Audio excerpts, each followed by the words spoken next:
Okay, let's just jump right into this explainer, because today we're unpacking some truly uncomfortable truths. We're talking about power, strategy, and the hidden dynamics of human interaction.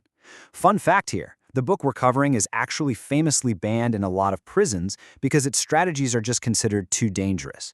So, if you've ever had that nagging feeling that there's some unspoken game happening right under your nose, at work, in politics, or even just in your friend group, well, you're absolutely not wrong. Right, so think about this. We're taught from a very young age that the world demands civilized fairness. But today, we're going to explore why holding on to that comforting idea might actually leave you completely exposed. I mean, we're told to be perfectly honest, always play nice, wait your turn, right? But honestly, when you look closely at history and, frankly, at human nature, the people who strictly follow those rules, they almost always end up at the total mercy of the people who don't. And that brings us to the centerpiece of today's explainer, Robert Greene's massive national bestseller, The 48 Laws of Power. What this book does is strip away all those polite illusions to show us the ancient, pretty ruthless game of strategy that, guess what, we are all still playing. Greene analyzed over 3,000 years of history. We're talking everyone from Machiavelli to Sun Tzu, all the way to the aristocratic courts of Europe. And he distilled the whole shebang into a framework that is literally just as applicable in a modern corporate boardroom today as it was in a 16th century palace. So here's our game plan for this masterclass. We're breaking down this massive arsenal of 48 laws into 5 core survival guides. First, the illusion of fairness. Then, the false non-player. Third, master your public image. Fourth, the art of concealment. And finally, outmaneuver your rivals. Section 1.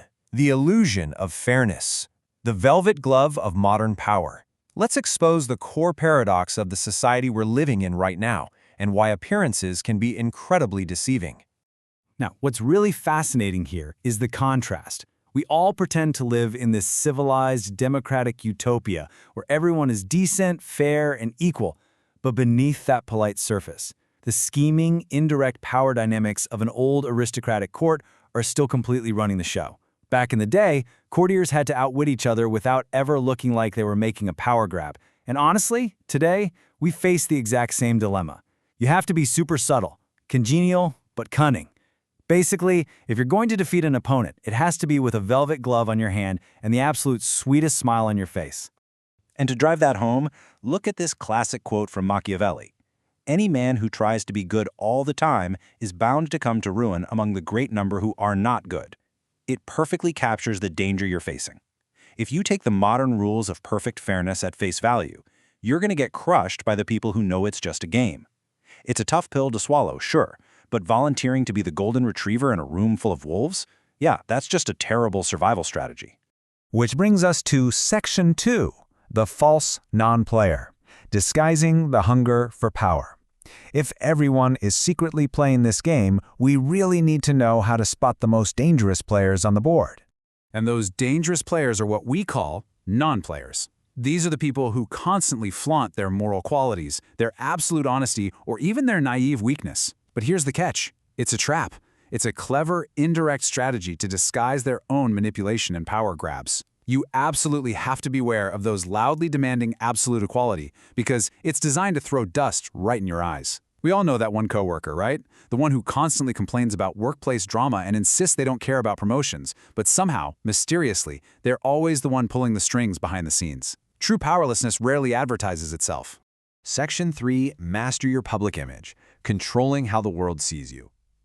So, now that you're wide awake to the reality of this modern court, let's start building up your arsenal.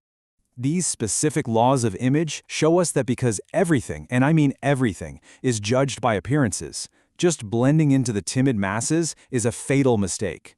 Look at Law 5. Your reputation is everything. Guard it with your life. Meanwhile, Law 6 reminds us to court attention at all costs, because if you're unseen, you basically don't exist. And don't just accept whatever box society puts you in. Law 25 says to recreate yourself. Rounding that out, Law 34 tells us to be royal in your own fashion. Demand respect by how you carry yourself. And the real secret here? Forging a larger-than-life identity and an unassailable reputation literally allows you to intimidate and win battles before you even make a single move. When you build that kind of character, people are forced to react to the legend you've created, not the everyday insecurities you might be hiding. You end up projecting this aura of total invincibility. Section 4. The Art of Concealment.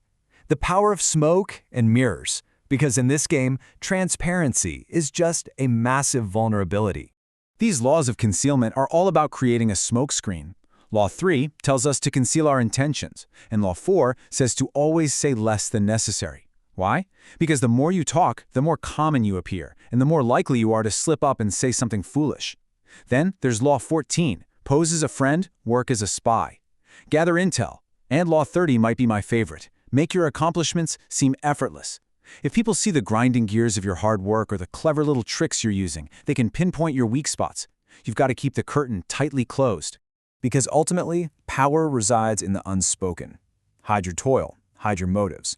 The less you say, and the more effortless you appear, the more untouchable you become. When you conceal your true intentions, people are forced to guess what you're up to, and that constant uncertainty, it keeps them totally off balance, completely intimidated by your sphinx-like control while you stay quietly in charge. Section 5. Outmaneuver your rivals. Dealing with opponents decisively. Because no matter how flawlessly you play the courtier, rivals are going to pop up, and you must know how to dismantle them. You can't just sit back and react to your opponents. You have to aggressively outmaneuver them. Law 2 drops a hard truth. Learn how to use enemies. Friends are actually quick to envy, but a former enemy has something to prove, making them surprisingly loyal. Then there's Law 33, discovering each man's thumbscrew, their specific weakness. And if conflict really is unavoidable, Law 15 is brutal but clear. Crush your enemy totally. Stopping halfway is a fatal error because it just gives them time to recover and come back for revenge. So, handling an adversary is basically a step-by-step brutal calculus. Step 1, use enemies. Extract their utility by co-opting a former foe. Step 2, discover their thumbscrew. Find that gap in their armor, which is almost always a hidden insecurity or some uncontrollable secret need. And finally, Step 3, crush them totally. If you have to fight, annihilate them in body and spirit so they literally cannot come back at you. Once you find that weakness, you turn it entirely to your advantage. Conclusion. The velvet glove, thriving in the modern court. Look, understanding all of this doesn't make you evil. Navigating this terrain just makes you highly observant, deeply protected, and fiercely prepared for the absolute reality of human nature. Knowing that everyone around you is quietly fighting for control, you really have to ask yourself, are you going to remain a naive pawn, totally blind to the game? Or will you use this explainer to master the laws and take your power back? The rules are operating whether you acknowledge them or not. The board is already set. The only question left is, what is your next move?